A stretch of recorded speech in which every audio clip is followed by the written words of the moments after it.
獨家大 S 明白日 ，S 媽迎來最心碎母親節，小 S 具俊曄在家陪伴。記者張瑞振台北報道，女星大 S 徐熙媛今年2月病逝日本。明天恰好是大 S 逝世100日，成為 S 媽最心碎的母親節。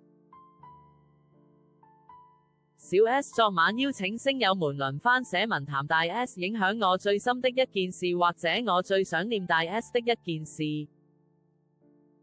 送給 S 媽作為母親禮物。然而外界關心第一個沒有大 S 的母親節 ，S 媽要怎麼度過？對此，小 S 老公許雅君回應一評新聞網：我們在家裏吃飯，沒有要到外面。據悉，由於仍處於傷痛中 ，S 媽提不起勁出門，也沒有心思過節，於是由小 S 許雅君、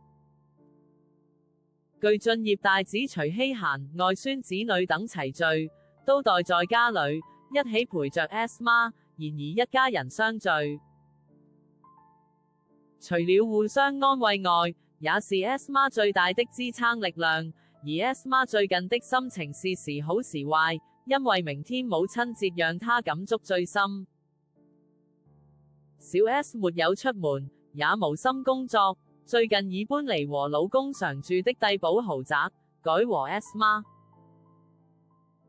大子一起住，就近照顧 S 媽。而具俊曄因為想跟大 S 待在同一片天空下，一直沒有離開台灣。因為有兩人和其他家人的陪伴，相信 S 媽即使傷心難過，明天母親節應該過得不孤單。